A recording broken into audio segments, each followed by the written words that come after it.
Welcome back to the Gospel Sports Truth Podcast. I am your Jose, the fantasy football fiend, and I have my guy, BK Wins. Holla at the people, my guy. Hey, y'all. Yo, so it's a lot going on in sports. Obviously, March Madness is going on. We're preparing for the draft that's coming up. We have the NBA playoffs that are going to be starting here soon. MLB is alive and kicking. NHL is around. Like, this is just one of those times a year where whatever you like other than the NFL, it's pretty much at your disposal. So we got a lot to talk about, and we will hop right into it after I give you a gentle reminder that you can catch us on YouTube at The Gospel STP. Again, that's The Gospel STP. Let's go right ahead and hop into it. What's the good word of the week, BK? Well, we're going to start in the NFL real quick. Is breaking news today. Geno Smith signed a 2-year, $75 million deal with the Raiders. What's your reaction to Tom Brady landing his quarterback there in Vegas? I see it as a good move. Geno Smith has shown himself to be an above average quarterback. And as long as you now get him the weapons that are necessary, you'll be fine. They were in a situation where they didn't want to wait on a rookie, while at the same time, veteran quarterbacks that are available don't grow on trees. Based on who's available, what they wanted to spend, and what you can expect, consistency speaking, some guys that were out there, Sam Darnold type guy, you don't know if he's Dr. Jekyll or Mr. Hyde, or if last season was the exception and not the rule. Geno Smith has shown over several seasons that he is consistent and he can lead a team where they need to go if the other pieces of the team are in place. In Seattle, the offense was fine. They couldn't defend anymore. The Raiders, they've had a pretty good defense the last couple of years. They couldn't put up enough points. So they now have a guy that can put up points, and they didn't give up anything on defense. So as long as the coaching is up to snuff, you would think that this team would be quite a bit better going into the next year than they were previous years. Yeah, I think it's really a win-win for both sides, right? It's a win for Geno because he still has a starting job and got paid. It's a win for got overpaid too. Well, and that's the thing is, you know how that goes. Anytime you're trying to land a free agent player and you're a bad team, you have to overpay to get your guy. So the Raiders overpaid to get Geno, but the Raiders needed a quarterback. It was probably the best option available on the market in terms of health and talent that's available. And so, like you said, they don't want to wait around 2 years for a rookie to come through. So, and the good news for the Raiders too is they found a starting quarterback, but they did invest a lot of years in him. Mm-hmm. So it's not like it's a 5-year deal or something that it's hard to get out of. Said differently, they didn't pull a Browns. Right. So, because for example, if they gave him 5 years and $200 million, then I'd have a whole different assessment of this. But I think this is a win for both sides, and good for them. They didn't even pull in Atlanta because they're not even paying him Kirk Cousins money. So, and he's better than him. So, there's that piece. Correct. Well, continuing on March Madness, the men's Final Four, the national semifinals Saturday night. We have an all-SEC showdown where Florida takes on Auburn, and then Duke takes on Houston in the national semifinals. Zay, give me your preview of these two matchups and who you got. Best team I've seen so far, Auburn. Best player I've seen so far, Flag. Both teams, I think, move on to the next round. Auburn has really good post defense and offense, and they make it very difficult for you to be comfortable scoring on any level of the floor. And defense travels and coaching travels. And Bruce Pearl has shown that all of his stops that he can create a winner. It's no different here in Auburn. I Duke will go as far as flag can take them. I don't know that Houston has an answer. So in that matchup, I'm leaning towards Duke, and I'm leaning towards a Duke versus Auburn championship. So I will have official predictions later in the program.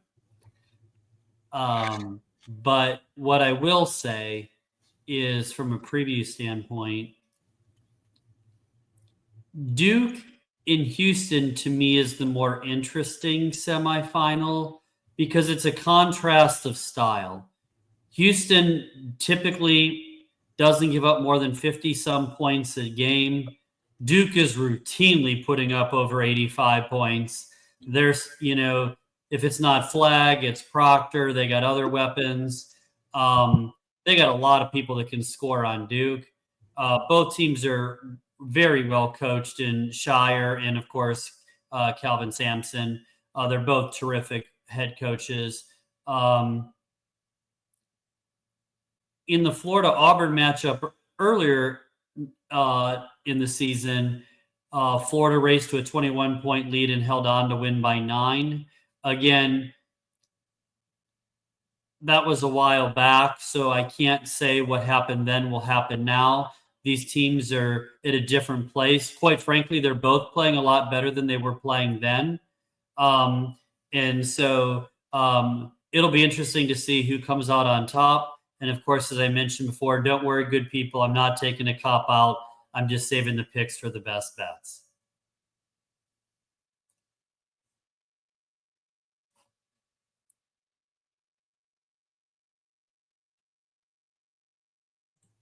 I'm happy about the fact that the games have been very much entertaining.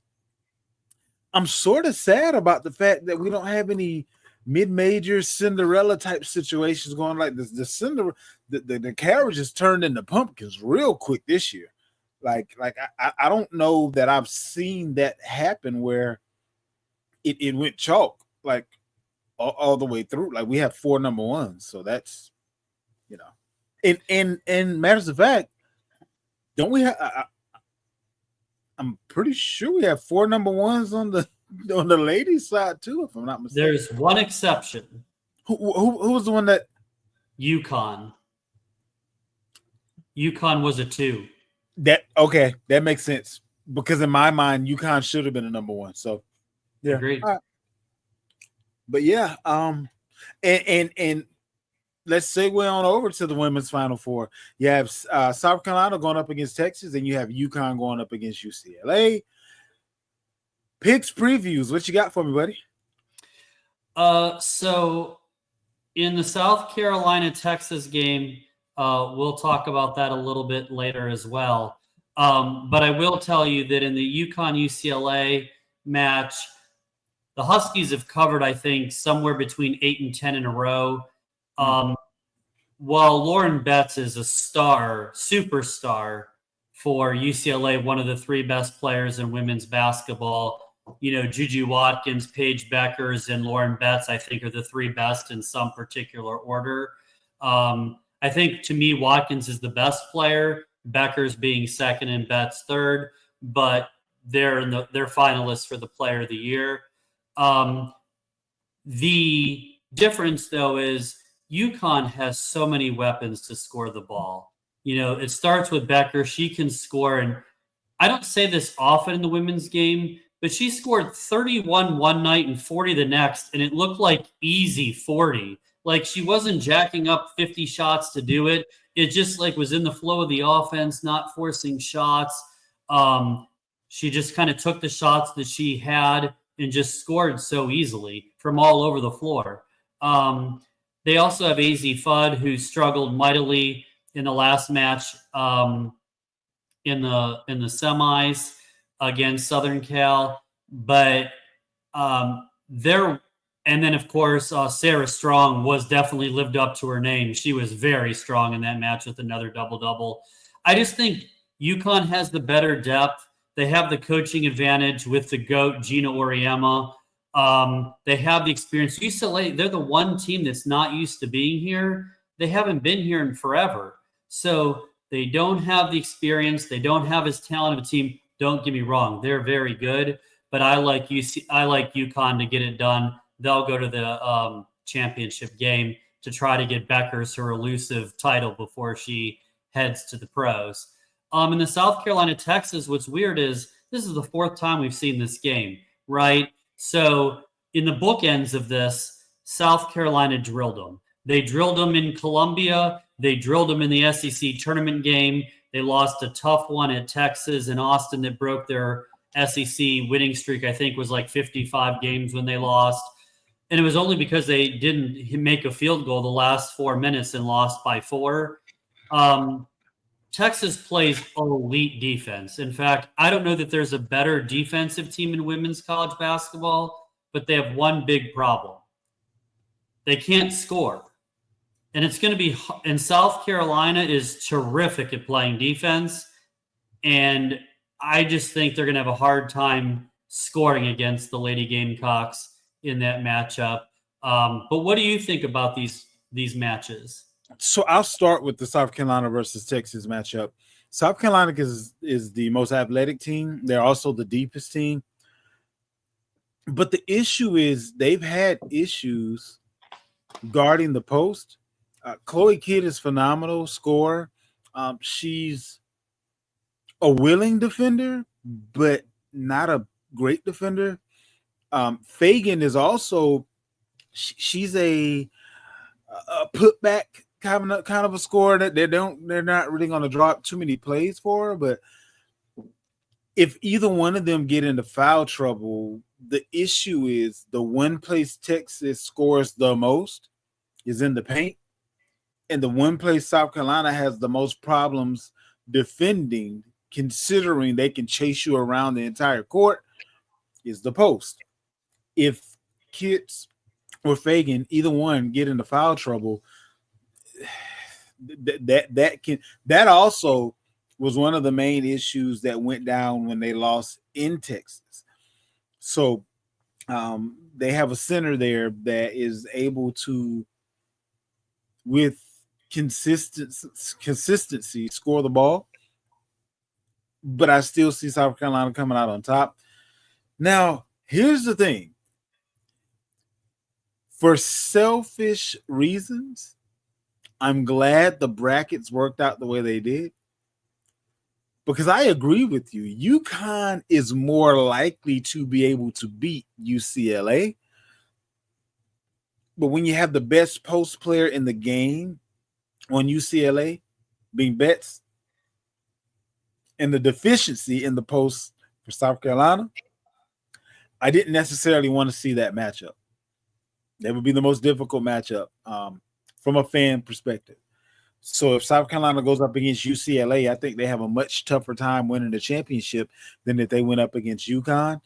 UConn can score the basket for sure. UConn came to South Carolina and ran the Lady Gamecocks out of the gym. They didn't forget that. And this is one of those, it's real difficult to beat a great coach twice in the same season. I kind of feel that would be the talking point of the SC versus UConn sort of a setup. So I'm looking forward to it, however it works out, as long as South Carolina's in the championship. So let me ask you this, Zay, as our resident Gamecocks expert here. So if I have, as great as they've been this year at 34-3, right? 15-1 regular season, winners of the SEC tournament. Clearly, they've had a tremendous amount of success. Absolutely. My question to you is all three of these teams all three of these teams have beaten South Carolina this year. They're responsible for their losses. The other thing that I'm concerned at is in the last years when Carolina went through the tournament, they steamrolled a lot of teams and were dominant. In this year's edition, outside of the opener where it was a laugher, they've really struggled throughout the entire tournament to put teams away. Like Indiana in the second round, Duke in the last round. Pretty much every game they played other than the first game, it's been a battle. Now to their credit, it's survive and advance, and at the end of the day, you never have to apologize for a W. I guess to you, how concerning is that they seem to have lost that aura of invincibility? Teams aren't afraid to play them like they were the last 2 years, where Carolina, I feel like, had such a talent advantage in that aura that teams knew they were beaten before they stepped on the court. I think teams are more confident they can play with them. Would you agree with that, or do you think that's not fair? I think that's 100% fair. And what you no longer fear, excuse me, is getting the ball to the hoop. There's no Aaliyah Boston. There's no Asia Wilson. That we can still chase you off of the 3-point line. No problem. We still have decent defenders in the post, but you have no great defender. That's what you used to have. And in the women's game, the closer you are to the basket, the more likely you are to hit the shot. And if when you're going against that team, the closer you are to the basket, the less likely you are to hit the shot because of who's going to be defending there. And you remove that entity from the picture. However, this is the other piece. I think this is a treat for the team and the fans because I know as a fan, it's nice to have that warm fuzzy from the second half of the first quarter through the end of the game. This is never in doubt. This was never a question of whether we we're going to win. There's a place for that. But the amount of excitement that this team has brought to the table because they didn't put teams away in the first quarter, like it's actually better for the game the way they're winning now. So just win, baby. That's all I can say. Just keep winning. All you need is 1 point, and I'm good with that. You can go to double overtime and win by 1 point. I'm good with that. Figure out a way to win. Well, last but not least, in the good word, we're going to wrap up with more March Madness. How's your bracket looking in both the men's and the women's tourney? Well, men's bracket not looking quite as nice as the women's bracket, but I believe I was in about like I'm in the 78th percentile for the men's bracket, which ranks me 5.5 million with 930 points using ESPN's bracket system. I do have all four of the final four still there with Duke winning the championship. So I do have a chance to make a little bit of ground there.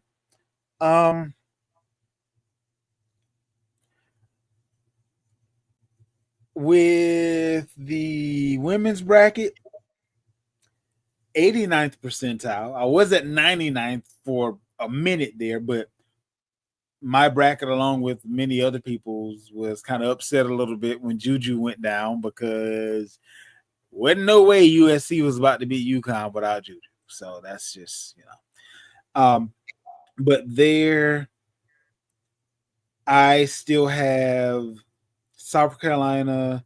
Who did I have? 1 second here. I had South Carolina winning, and I have them going up against UCLA.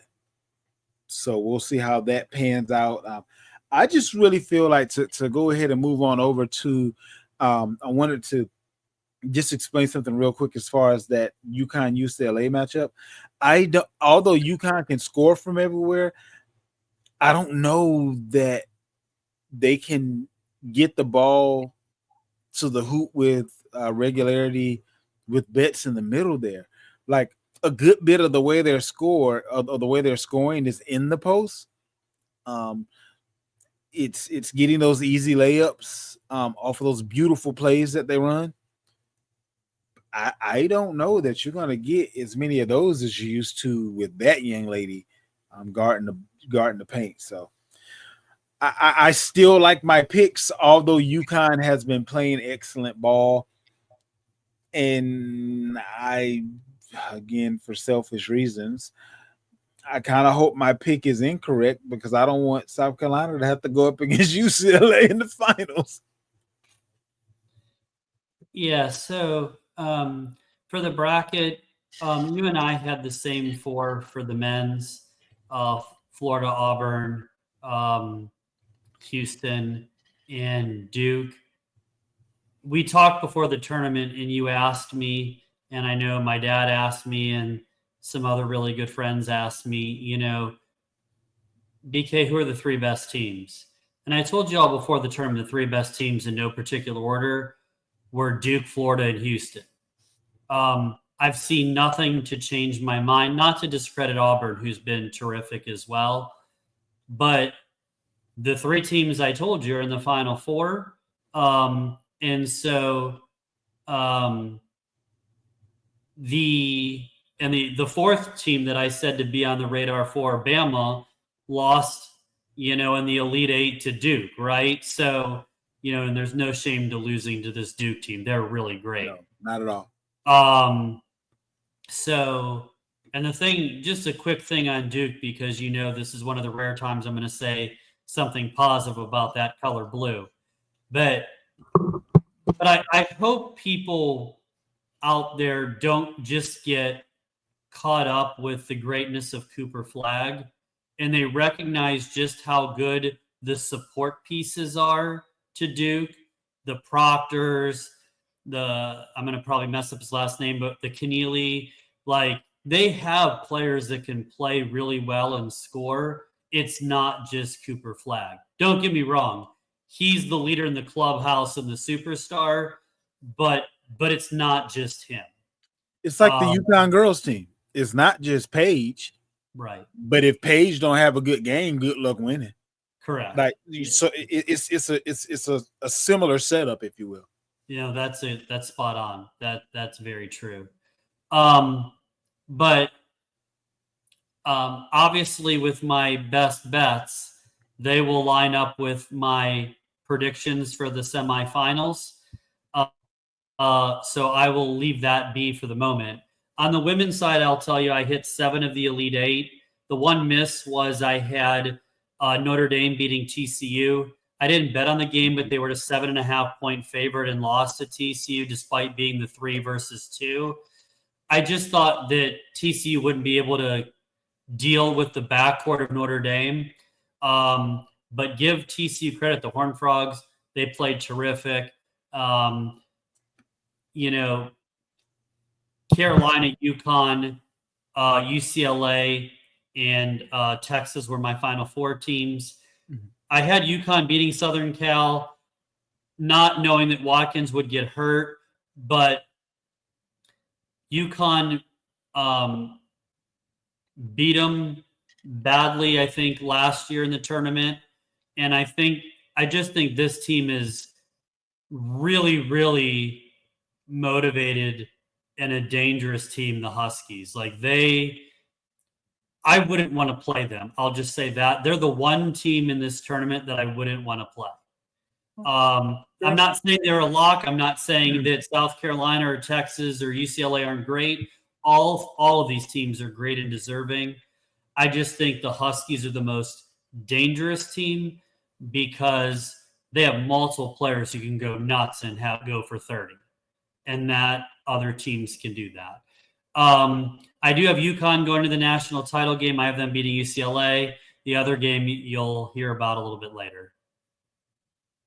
Love it, love it, love it. And that pretty much wraps up the good word for the week. And we can now move on to our truth and nothing but the truth. What's up first, BK?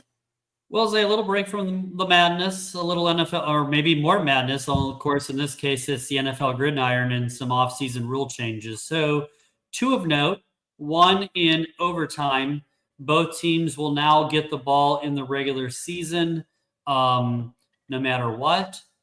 And the second rule change is the replay assistant role has now expanded to include hits on defenseless players, grabbing the face mask, horse collar tackles, tripping, and running to and roughing the kicker. These can all be reviewed.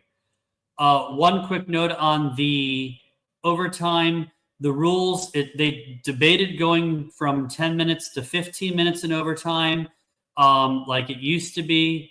It's still a 10-minute quarter. Remember, the postseason rules are unchanged. And the other thing, in the regular season, there can still be ties versus in the postseason, the game cannot end in a tie. So, what are your thoughts about these rule changes?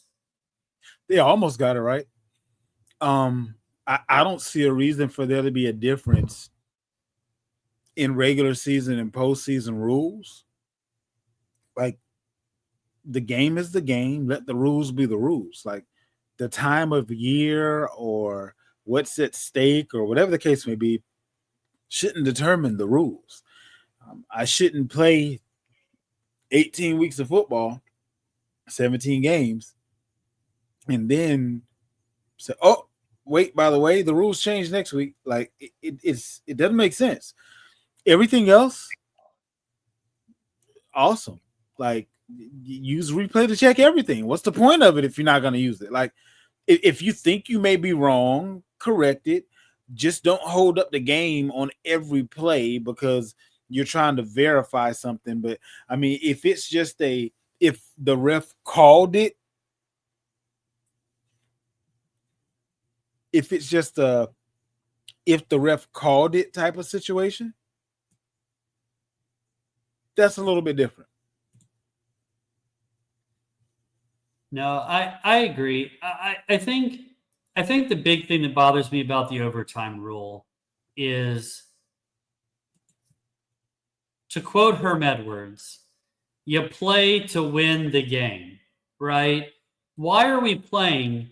Why are we playing an entire football game and a 10-minute overtime to not have a winner? And I understand player safety, but to be honest, if you're that worried about player safety, you wouldn't have the overtime at all and just call it a tie after regulation.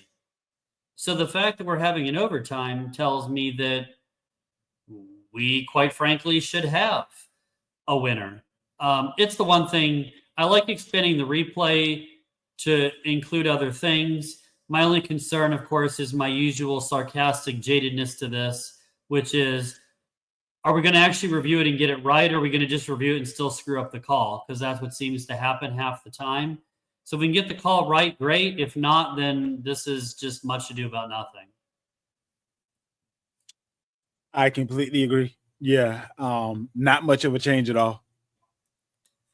Um, I was curious your thoughts going back to the NBA.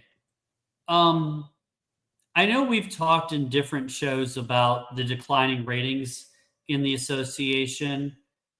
Are there any NBA rule changes that you think are needed to increase ratings? And if so, what are they? Honestly, as far as ratings are concerned, I don't believe that rules are the NBA's issue. I really can't think of a particular rule that, hey, if you change that, people would watch you. Like, no, it's okay. I'm going to be honest with you. I think what it is more than anything,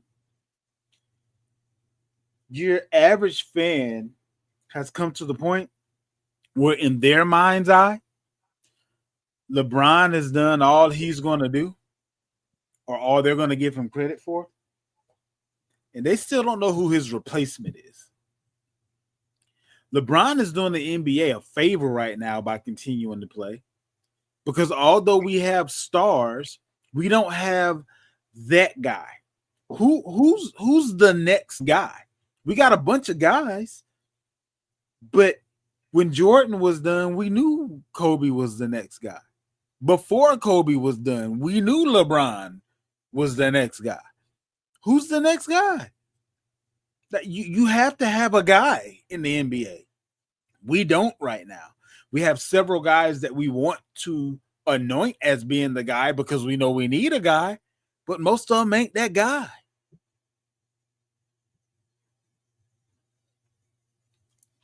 Yeah, I can definitely see that for sure, and I agree. Um, I so here's the thing. I would change some rules. Two specifically, I would move back the 3-point line. I would like basketball is supposed to be both an offensive and defensive game. I'm tired of watching all five positions on the floor jack up threes. You know, not to be the old get off my lawn person, but, 7-footers should be posting up and playing inside. There's a value to that. Getting easy buckets, dunks, and fouls and layups. Like, that's a part of the game. And to watch everybody on the floor jack up a combined 53 pointers a game, to me, this is the NBA, the highest level of basketball. It's not a 3-point shootout, nor is this horse. Like, let's get back to the fundamentals and actually play real basketball and not just jack up threes. It's just not real basketball. And then the second part of it, like, games shouldn't be 140 to 134 as a final. Like, I'm not asking you to go back to 82 to 80 where, but I also think they need to increase the physicality. We need to reduce the flagrant fouls. People need to be able to make contact. I would bring back hand checking. Like, I want there to not have the freedom of movement. I want you to have to work harder to score. I'd much rather watch the game be 104 to 100 or 102 to 98 than watch 140 to 134, or in some cases where the game's 83 to 80 at the half. Like, that's not professional basketball. That's not any basketball. That's an all-star game. And the other thing that hurts the NBA, Zay, and this is any league that's not football, the season's too damn long. Hockey's too long at 82 games. NBA's too long at 82 games. Clearly the players agree, which is why they load management and miss 12 games. So clearly they agree. Baseball's too long at 162. You and I have beaten that drum as much as we can. So this, other than in college football and pro football, the seasons are too long. So no one has the attention span to watch 82 games when half the teams make the playoffs. What are we doing? Couldn't agree with you more, my guy. I'm a little concerned that you're agreeing with me, and I didn't even pay you for this. When you're right, you're right. I mean, but I do still feel like the not knowing who to root for if I don't watch you on a regular basis, that's hurting the game. No, well, you're right, because the successful leagues market their stars, and we don't really know who. Like, I feel like the best player in basketball post LeBron at this point would be Jokic, but he's such an unassuming guy. True. And he plays in Denver. So if he played in LA or New York, been like the league attempting to promote David Robinson back in the day. Yeah. And it's like, imagine if Jokic played for the Lakers, besides you'd be drooling over all your title chances. But beyond that, I don't think it would help the NBA. But it would help. I do think that he would get so much more attention Well, because if he got 61, 10, and 10 like the other night, and he played for the Lakers or the Celtics or the Knicks, that thing would be on TV for a week. but the issue is, I don't know that it's so much the team he plays for as it is the way he carries himself. He's very unassuming. He's very humble. Um, he's not. He's not a big eye guy. And to a certain extent, self promotion is necessary as well. And he's not going to do that. Now, I'll put this out there now. Just putting it out there. You know, Jokic and Luka Doncic are best friends. They love to be able to play together at some point in time. And if Jokic isn't happy in Denver in the next 2 years or so, the contracts may just work out to where Jokic may be available around the same time that the Lakers will no longer be playing LeBron. So just throwing that out there as a future possibility that the NBA may need to consider constructing to save itself, if you will. So. I hadn't thought about that, but yes, that is definitely in play. Well, one last thing for basketball, going back to the women's game real quick. Mm-hmm. I was curious, and this includes even the injury, or before it doesn't matter because it doesn't change their abilities. Who do you think the best player in the women's game is? Do you have Juju, Paige Beckers, or Lauren Betts? Because those are by far the three best players. For me, it's Juju, and it's not close. Beckers is a beast. Don't hear what I'm not saying. She's a baller. Juju has that extra something that not only is she a baller, not only is she ahead of Caitlin Clark's record as far as most points put up now going into year 3, but ending year 2. But she just makes it look so smooth. Like, she just has an element to her game where she makes you mad because she makes it look so easy. Like, it's I'm trying to think of a comparison, but in the women's game, I don't know that there's another player quite like her. The closest back in the day, maybe Maya Moore. But their games are so different. Like she just has a sweet game. Like, it's, you look at her play and you're like, wow, like you could play with anybody on any court, anywhere, on any league. Like, I really feel like Juju may be one of the first female players that I would legitimately entertain making the argument of her being a pro, even if it were in the NBA and not the WNBA. I don't give that to anyone else. Do you know who former college and pro great on the women's side that Juju reminds me of? Who's that? Candace Parker. In terms of her ability in her game, like her or Shamika Holzclaw, one of those two, very similar in terms of their impact that they had. I agree on impact. And I actually had Candace in my mind's eye, but I went the more direction because of the difference in the position, with Candace being the center. So the way they go about scoring is different. Juju can score from anywhere. and is likely to score from anywhere, whereas Candace did the majority of her damage in the post. Fair enough. Fair enough. I do agree with you. I have Juju first by a wide margin.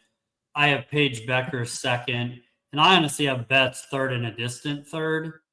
And it's not because I am diminishing or hating on Lauren Betts and her ability. She's a bona fide superstar. And I did say she's the third best player in women's basketball on the collegiate side. So it's not like I'm saying she's terrible. The third best is still really great. Um, but Becker's, I think, is a better leader and can affect the game in many different ways. She can get buckets in transition. She can knock down threes. Has a mid-range game. Betts is very limited in what she can do. What she does great, exceptionally. But she's not Juju and Becker's in terms of the dynamic way they affect a game. I'll say this. On the next level, I think Betts can possibly be more effective, I'll say. Not better than, but more effective than Paige. Just because you can't teach size and her skill set, you don't see a lot of teams with that person on their team. We saw, okay, so Angel Reese, we saw the effect that she was able to have with the Chicago Sky, and she's nowhere close to being able to score the basket like Betts does, but Betts can rebound like she does, and she can block like she does. No, Betts is going to be a beast to the next level. She's going to be a load to deal with. You're right. I agree with everything you said. She's going to be a double-double machine. Yep. Yeah, good luck dealing with her on the next level. It'll only be a couple of teams that have a player capable of even trying to. You're going to have to double her. Right. I mean, that's... Unless you're the Aces and you have Asia Wilson. And you're the Fever, Aaliyah Boston can guard her one-on-one. Outside of that, good luck. Yeah, agreed. No, agreed. Well, rounding out our truth and nothing but the truth, a little MLB action here. I'm sure all of you guys have heard by now the new phenomenon that's taken the league by storm. These torpedo bats that, as of Wednesday morning this week, only 13 players were using. Quite a few Yankees, which of course drew some public scrutiny. For those of you who don't know what these torpedo bats are, it's a redistribution of the wood more towards an area of the bat that's going to most likely make contact, which is enhanced, for those who are against them, enhanced people's ability to make to perform, basically to hit more home runs and have better stats. What's your take on this, Zay? No one told you not to go buy a bat. Why haven't you bought one yet today? Like if the issue is, and honestly, it's only an issue because it's Yankees, but or if it was the Dodgers or somebody like that. I mean, it's certain teams that, or if it was the Astros, it'd be a huge deal. It's certain teams that, based on either winning or cheating, it's a huge deal, no matter what they do. But at the end of the day, this isn't something that the Yankees, first of all, came up with. It was actually, I want to say, it was a guy associated with, was it the Marlins, if I'm not mistaken, who came up with this concept. So join the party or shut up. Like, I'm tired of these get off my lawn people in baseball. If this does actually make home runs more possible and you don't get suspended for it, hey, give people a bat and maybe they'll take the needle out of their behind. Because the whole one of the biggest eras in baseball was the steroid era when everybody was knocking balls out of the park. You want to fix your viewership problem? Keep making these bats and keep hoping that it's actually the bat and not just a team that happens to be hitting well or will regress back to the mean anyway, and the bat will just be another bat that you'll choose or choose not to use, which is kind of where I am. It all randomly pitchers will adjust, so you can't necessarily as easily hit the ball with that part of the bat, or there'll be adjustments. So I mean, don't throw the baby out with the bathwater, but anything that can make you score more points in baseball that is readily available to everyone should not be poo-pooed or ridiculed by anyone. Yeah, so here's my view on this. One, no team or player would be using these if MLB didn't approve them. So these bats have been approved by Major League Baseball. So let's first state that. Secondly, I think people are caught up in the moment and they get lost at the big picture. So I always like to say stats are like bikinis. They show a lot, but not everything. Well, I'm gonna use that analogy to this situation. In game 2, where the Yankees beat the Brewers 20-9 and hit a franchise record 9 home runs in that game. What people don't talk about is that former Yankee Nestor Cortez was on the hill pitching batting practice with 4 miles an hour slower off of his pitches than normal, which is not uncommon early in the season because it's still extended spring training that now counts as games, kind of like the NFL with spring training in the regular season, right? The preseason games counting. It's no different in that aspect.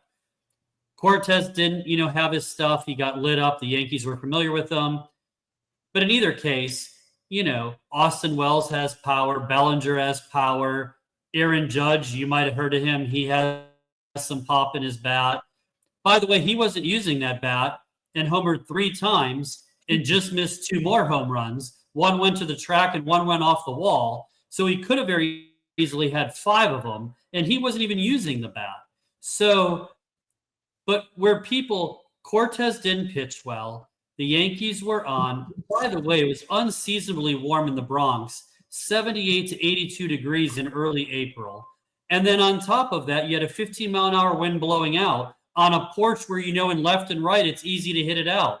So come on now, guys. Let's not overreact to a very, very small sample size. If this was something that was going to dramatically help everybody, why are only 13 players using it? Agreed. And that pretty much wraps up the truth and nothing but the truth. Now we get to go to I would dare say, the part of the show we have the most fun with, for sure. Absolutely. And that's the top 5 all time of something. And this week, BK, is the top 5 soundtrack songs of all time. I had a lot of fun with this one. I feel judged already. I'm going to be honest with you, BK. When I saw the topic, I didn't even look at what you had. My mind was already off and racing. I didn't want to know what you had. Well, I just hope somewhere out there listening or watching is interested in what I have. Otherwise, that won't go great. That's not what I meant, BK. For this week. But with that being said, what do you got at number 5? Number 5 for me, Isaac Hayes, the Shaft theme song, baby. They say that man Shaft's a bad mother. Shut your mouth. But I'm talking about Shaft. We can dig it. Yes, sir. The Shaft theme song. I love it. So for me, it's going to be a little Eye of the Tiger. Okay. That didn't make my list, but it's definitely now an honorable mention because it should have been. I like it. I like it. Who you got at number 4? Number 4 for me. One of my favorite karaoke songs. Brian Adams. Mm, Everything I Do. Robin love Hood, Prince of Thieves. Classic song, man. that Gotta was be on on the my list. that was on my honorable mention. It just Okay. missed. I Okay. actually, believe it or not, I actually had that at number 6. I do. That's a great song, great track, and great. Yeah. For me, now, number 4, um, "Endless Love." Oh, Lionel Richie and Diana Ross. Yeah, yeah. And wasn't that the name of the movie too? Well, so where I'm thinking about it specifically was when I saw it in Happy Gilmore. Yeah. So it was. It was actually originally in another movie, if I'm not mistaken. It was. Um, It's but it's it's had a few. yeah, yeah, yeah. Definitely a classic. Yeah, for sure, for sure. Like it, like it, like it, like it, like it. Number 3. This one, I'm actually making an executive decision to switch my 2 and 3. My number 3, Boys to Men, End of the Road, Boomerang soundtrack. Mm, love it. What you got? I love it. My number 3 is a little Titanic soundtrack here. My My heart will heart go will go. on. Yes, sir. Yes, sir. That whole soundtrack was phenomenal. Love it. And the album that Celine Dion put out, that if I'm not mistaken, it had that song on it. Um, that whole album was legit. Like one of my favorites all time. Like that whole album was a playthrough album. So yeah, for sure. Yeah, I number 2, almost at number 1. What you got? My number 2, my number 2 is actually, I'm gonna make another executive decision. My number 2 is actually gonna be my number 1. So that makes my number 2 now from Despicable Me, Part 2. Happy by Pharrell. Mm-hmm. I, you can't listen to, you're a despicable person if you can listen to that song and not get some pep in your step, not be at least 1% happier than you were before it started playing. Like it's a you problem if you don't like that song. That's all I'm saying. Like come on now. That's just it's a classic, but it's also like it reaches through so many. Look, BK, I'm going to give you a little bit of insight into something real quick that you might not have known if I didn't tell you. All right, I'm all for being smarter. We were singing Happy in Black Church. Like, that's how far reaching this song went. Wow. Sing along if you feel like a. Yeah, come on, man. That's, it's, yeah, yeah. Which is why it was originally my number 1, but I couldn't in good conscience move. As much as I like my 3 and 2 now, I couldn't in good conscience not give number 1 to number 1. So Well, my number 2 is I've had the time of my life. Can't have a top 5. Okay, okay. I like it. I like it. I like it. Um, Number 1 for me. First of all, not only is this the number 1 song, but for my money, it's the number 1 soundtrack of all time. Mm. Whitney Houston, Bodyguard, I Will Always Love You. The song, the soundtrack, the movie, it's few and far between that you have an actress a singer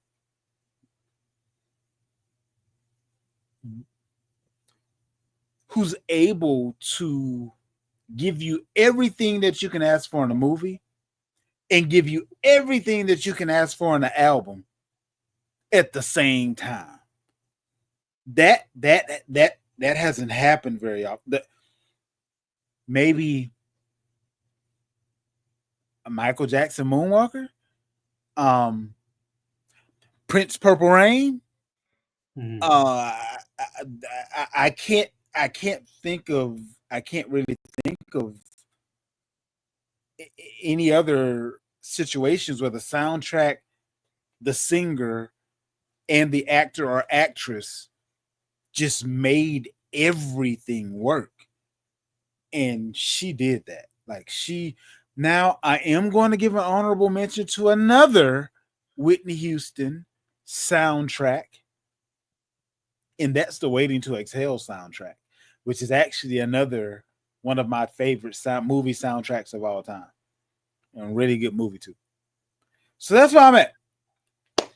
Well, I'm glad you finally came around to my side and you copied my number one, so thank you. My number one is also, it took you a while a few executive decisions and cut through some red tape, but we got there. Congratulations. We both have the same number one. I will always love you. But here's what I will say. Here's what I'll say about this. So I've always thought Mariah Carey had the most amazing voice. And then you listen to Whitney Houston sing. And I've never heard in my lifetime someone who can sing like Whitney Houston. She is in a league of her own. Agreed. She was that special. So yeah, clearly number one, I Will Always Love You. And there were no executive decisions needed here. I'm happy with the fact that I'm willing to make corrections when it needs to be corrected. That's listen, not having an ego. Hey, listen, Zay, last week I had to make an executive decision where I completely swapped out my number two with something that wasn't even on the list. So, I'm honest about my executive decisions.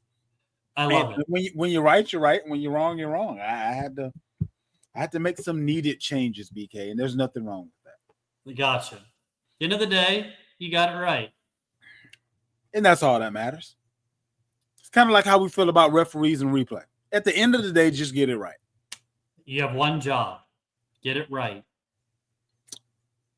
BK's best bets, and I'm glad you have that current sentiment, sir. Just get it right, BK. What we got? Well, speaking of that, you know what will make me happy is that the best bets keep winning. Because telling you who the final four was in both sides, 100% 4 for 4, 8 for 8 total in both of them. So now I can tell you the picks. In the women's side. Oh, BK, I'm sorry. Real quick. Yeah. Am I tripping? Or the women's basketball, I didn't see their bets. They're on here. For college? I didn't see them.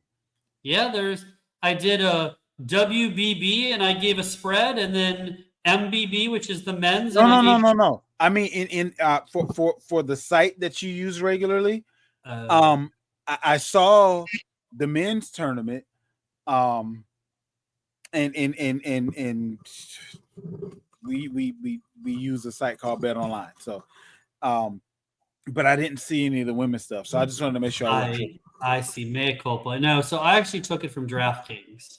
Got you. Okay. Because while in South Carolina we can't bet on DraftKings, I'm still able to see all the lines on DraftKings. So that's how I was able to get them. Got you. Okay. Makes sense. But so women's basketball, obviously you guys know that I have UConn advancing to the national title game. South Carolina, Texas, round 4. We talked a little bit earlier in the show about how it's been a bookends, right? In the first and third matchup, the Lady Gamecocks wore them out. They shut down the Longhorns on defense and won both games easily going away. Neither game was a contest. Obviously, the game in Austin, Texas was able to shut them down the last 4 minutes and held on for a 4-point win, 66-62, ending the Lady Gamecocks' 55-game SEC win streak. I think what we're going to see on this weekend is the same thing that we saw in the bookends. Give me the Lady Gamecocks to go to another national title game. I like them -4 to beat Texas. They won by, I think, 15 each of the 2 times they won. I'm not sure how this spread's only 4. In a couple places, I saw it at 4.5. So 4.5 is what you can get it at. South Carolina, again, I said this about Maryland, and Maryland really, really had them on the ropes, so give them credit. Mm-hmm. Although I did tell you guys to take Maryland plus 17.5. I just think that South Carolina is too good, and this isn't a good matchup for Texas. South Carolina will win. They're going to go to the national title game, and they'll be 1 game away from going back-to-back. Lady Gamecocks -4. The other 2 best bets are the semifinals. Florida versus Auburn. Auburn and Florida are both terrific teams. They're deserving of making the Final Four. I mentioned earlier that Florida was able to beat them earlier in the year, 90-81, where they got off to a 21-point lead and held on by 9. The difference between Florida and Auburn, to me, is really encompassed by one thing. Auburn is very steady. They play really good defense. They have players that can knock down threes. They're very well coached by Bruce Pearl. Yeah. The difference to me is Florida is one of the 3 remaining teams left in this field that have something called spurtability, where all of a sudden their offense just gets cranked up and you're even, and all of a sudden there's like a 17-2 run. And you have no idea what hit you, and all of a sudden this tight match turned into like all of a sudden you're in a world of hurt. Auburn doesn't really – I know they put a run on Michigan, and I believe Michigan State as well. Both teams they put runs on in the second half, so they're capable of it. But Florida, Houston, and Duke all can have devastating runs, and there's a difference to this. Give me the Gators -2. They're going to go to the national title game. In the other one, we have Duke versus Houston. The spread is 5. I'm just going to take the money line here. If you go back in recent history, teams giving 5 or more are 8-5 against the spread, which is a pretty good number, not a great number, but a pretty good number. I just like Duke to win the game. Houston plays terrific defense, but Duke has the best player in Cooper Flagg. I think the X factor in this game, though, is 2 things. Pace of play. Houston wants to play in the 50s. Duke wants to play above 75. Who controls the tempo? The second thing is, who's the X factor on Duke that's going to get them through? I like a guy like Proctor to be a guy who is the unsung hero for Duke. I like Duke to beat Houston. It's going to be Duke and the Gators for the national title game, and that is this week's best bets. I love it. One quick thing, though, by the way, Zay, because I don't want to take a pass.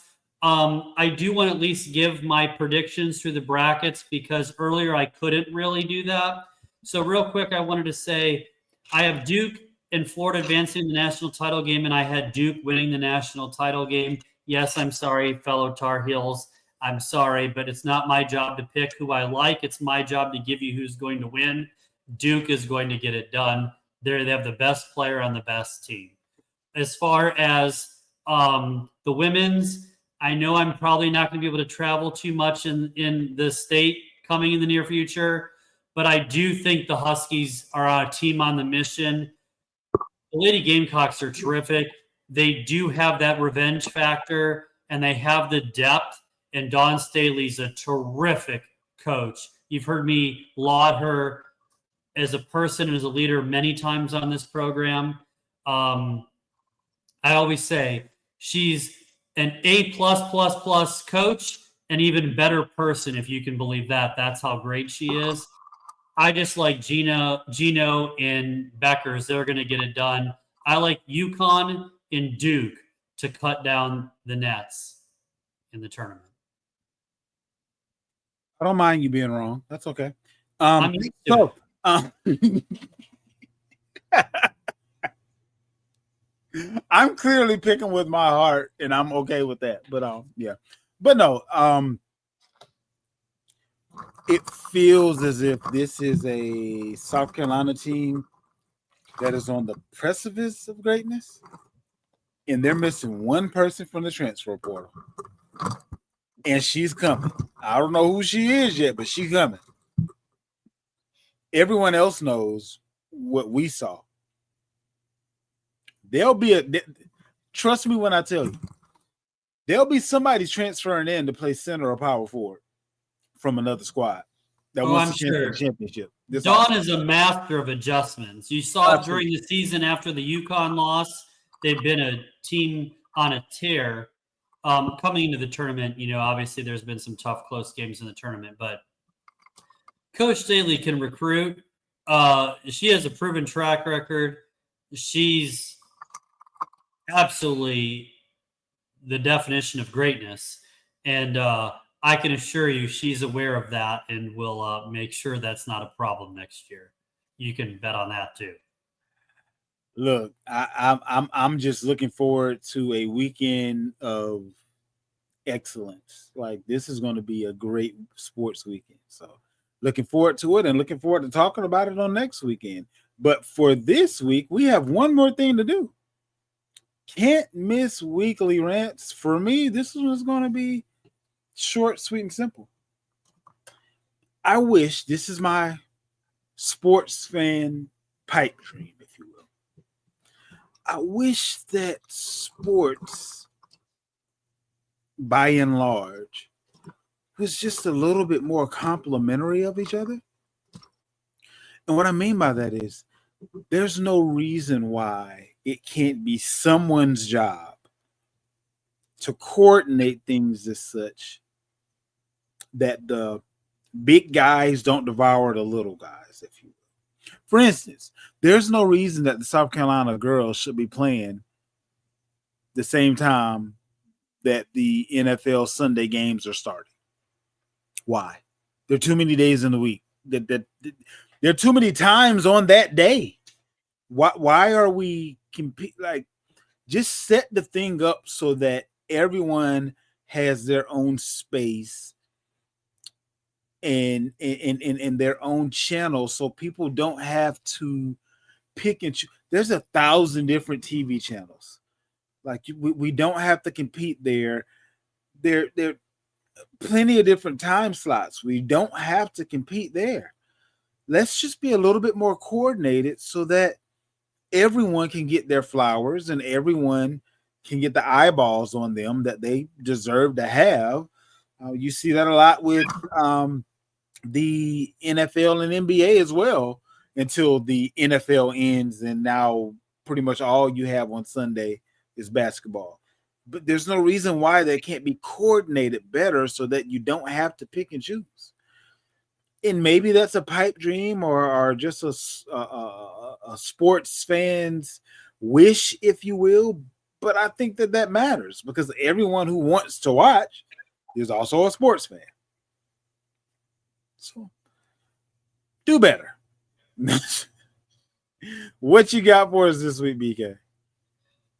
So I would like to officially petition the program director at ESPN, because I have a bone to pick.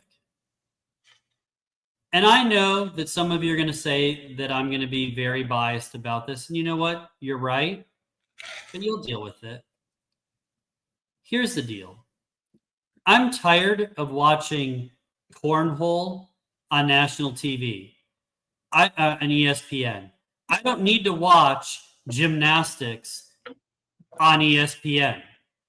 Like, the 25 people that watch those two things aren't interested. Please stop. You know what should be on TV more? Pickleball. And it has already outgrown in 5 years tennis and golf's popularity combined in the last 5 years. And remember, just for those of you who need a little history repeats itself lesson, do you remember ESPN televised a certain thing called the World Series of Poker? Do you remember how poker's been going on for 10 decades now, Eon. almost 100 years, and no one paid attention to it until 25 years ago when they played it on ESPN, and now everybody plays poker, and there's all these online websites and all these things. That's It's true. time to give, as you say, Zay, it's time to give pickleball its flowers. There are stars, Ben Johns, Anna Lee Waters. Put them on TV. Let people see how fun this game is, how the competitiveness, the athleticism it takes, the stamina, the concentration, the mental toughness, the focus, how hard they work at this. Let's put that on TV. No one wants to watch cornhole where people can drink beer and do these things. Okay? Not that I'm saying anything bad about doing that, by the way, for all you people out there. But all I'm saying is let's upgrade our programming. We can do better. We clearly can't do worse. So it's time to fix this. No more gymnastics.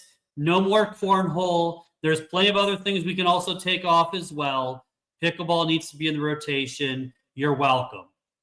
Let me help you out, BK. Let me clean that up real quick before we start getting hate mail.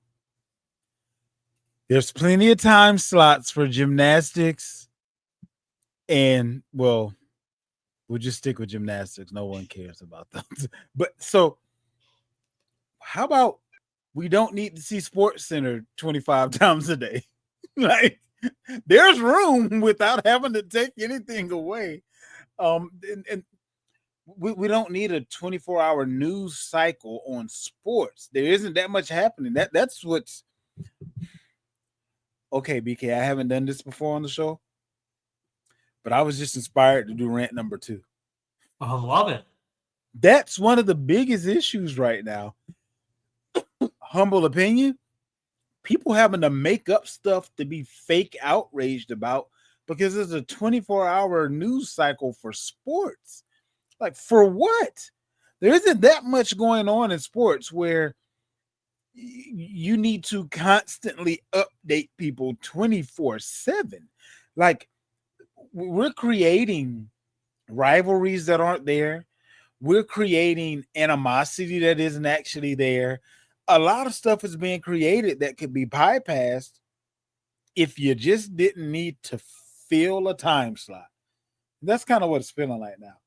So if you're upset about something, be upset. If you like something, like it. If you don't, don't. But to create these fake debates about something that you actually agree about, to make something that is a non-problem seem as if it's much larger than what it is. I know you're putting butts in the seats and anything to make a dollar make sense to corporate America, but we've watered down tremendously sports journalism and sports reporting just because there isn't that much to talk about. So you have to fill it with so much fluff. So with that being said, that actually wraps up the show for this week. And we will be back to you on next Wednesday with the fantasy football show. We will be going over the quarterbacks to look at in this year's draft, who we like, who we don't like, who we think will end up where, all that kind of good stuff. That'll be followed by our show, the flagship show, the Gospel Sports Truth Podcast, again on next Friday. Make sure you subscribe to the YouTube channel at the Gospel STP. Join the Facebook group if you have not, the Gospel Sports Truth Facebook group. And guys, remember, as always, tell the truth and nothing but the truth. Later, we out. y'all.